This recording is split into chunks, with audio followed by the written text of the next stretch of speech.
कार्यक्रम में उपस्थित डॉक्टर कर्ण सिंह जी,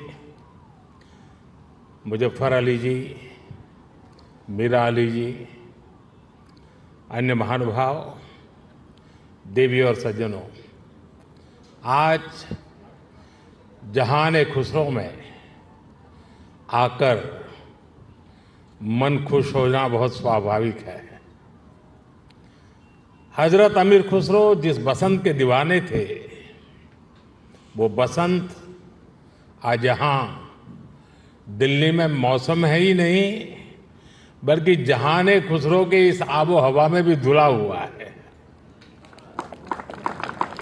हजरत खुसरो के शब्दों में कहें तो सकल बन फूल रही बरस सरसों, सकल बन फूल रही सरसों, अम्बवा फूटे टेसू फूटे, कोयल बोले डार डार। यहां माहौल वाकई कुछ ऐसा ही है। यहां महफिल में आने से पहले अभी मुझे तह बाजार घूमने का मौका मिला। उसके बाद बागे फिरदौस में कुछ साथियों से भी अलब जलब दुआ सलाम हुई। अभी नजरे कृष्णा और जो विभिन्न आयोजन हुए, असुविधा के बीच कलाकार के लिए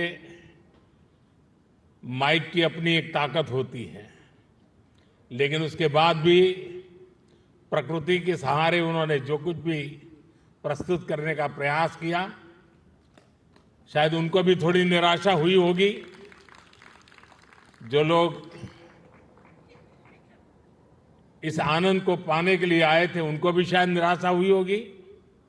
लेकिन कभी कभी ऐसे अवसर भी जीवन में बहुत कुछ सीख दे करके जाते हैं। मैं मानता हूं आज का अवसर भी हमें सीख दे करके जाएगा। साथियों,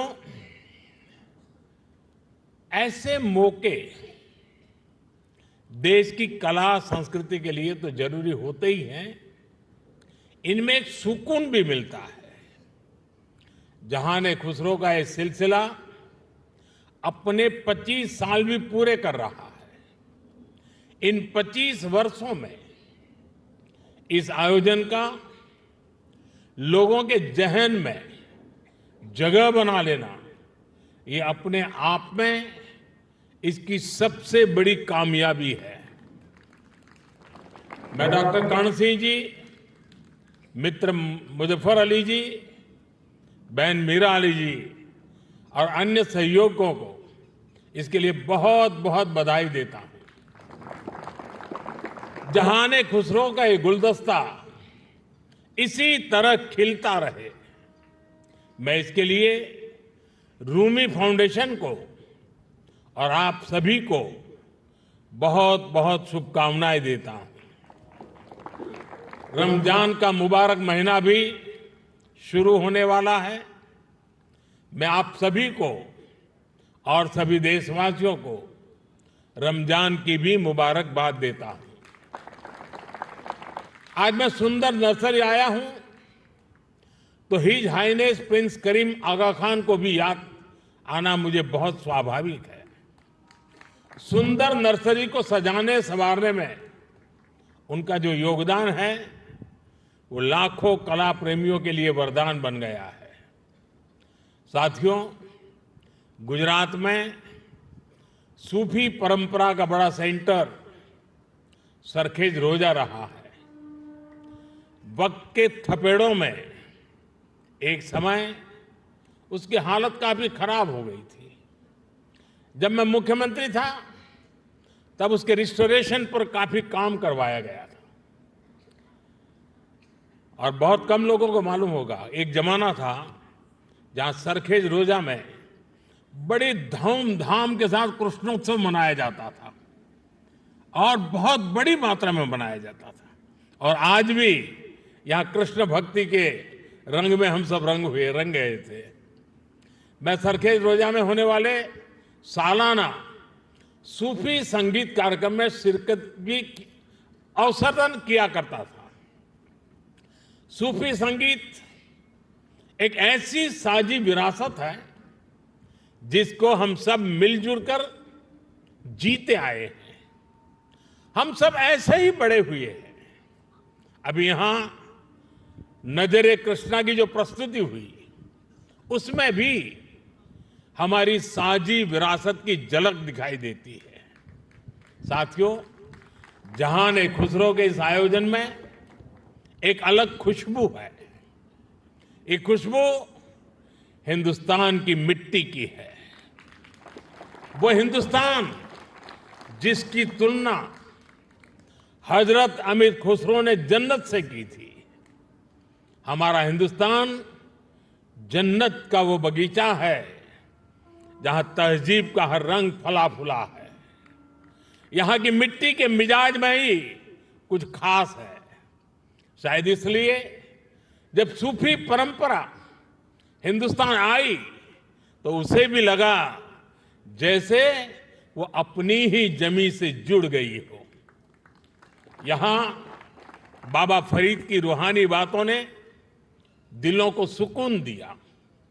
हजरत निजामुद्दीन की महफिलों ने मोहब्बत के दिए जलाए। हजरत अमीर खुसरो की बोलियों ने नए मोती पिरोए और जो नतीजा निकला वो हजरत खुसरो के इन मशहूर पंक्तियों में व्यक्त हुआ।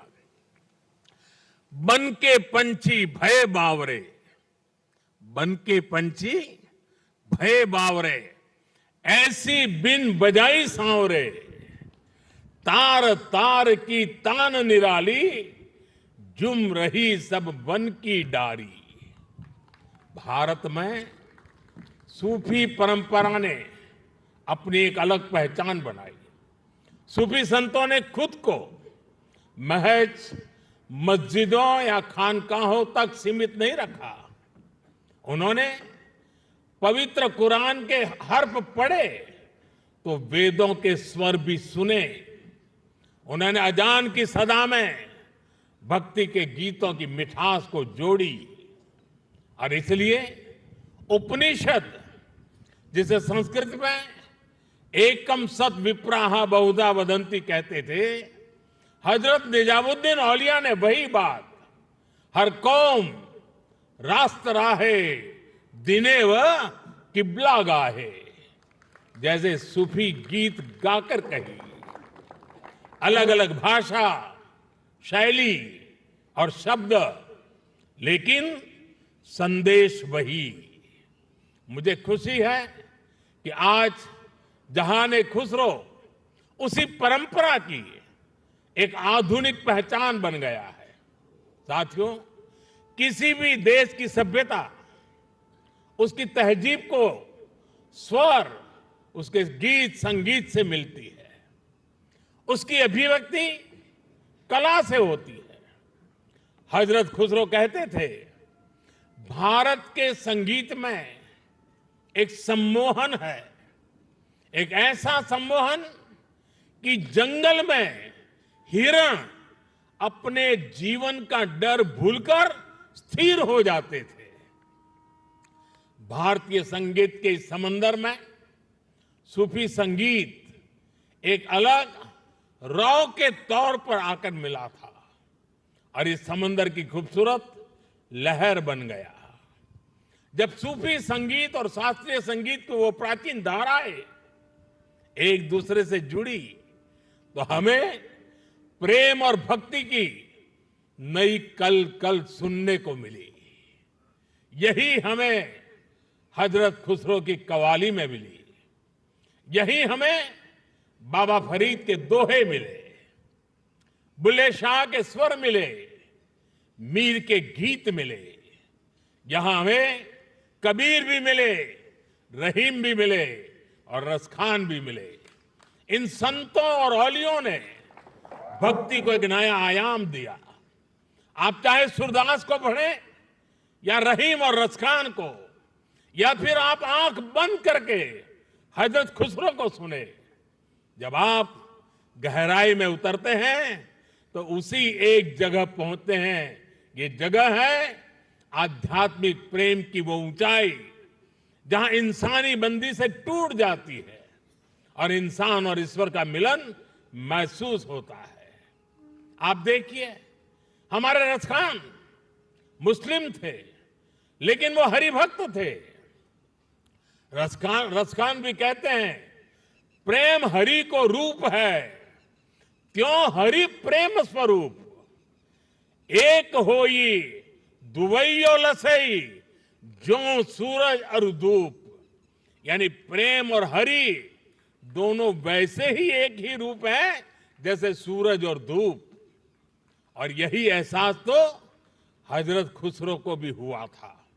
उन्होंने लिखा था, खुसरो दरिया प्रेम का सो उल्टी वाकी धार, जो उतरा सो डूब गया, जो डूबा सो पार। यानी प्रेम में डूबने से ही भेद की बाधाएं पार होती है। यहां अभी जो भव्य प्रस्तुति हुई, उसमें भी हमने यही महसूस किया है। साथियों, सूफी परंपरा ने न केवल इंसान की रूहानी दूरियों को खत्म किया, बल्कि दुनियावी दूरियों को भी कम किया है। मुझे याद है, साल 2015 में जब मैं अफगानिस्तान की पार्लियामेंट गया था, तो वहां मैंने बड़े भाव भरे शब्दों में रूमी को याद किया था। 8 शताब्दी पहले रूमी वहां के ही बल्ख प्रांत में पैदा हुए थे। मैं रूमी के लिखे का हिंदी एक तर्जुमा जरूर यहां दोहराना चाहूंगा, क्योंकि ये शब्द आज भी उतने ही प्रासंगिक है। रूमी ने कहा था, शब्दों को ऊंचाई दे, आवाज को नहीं।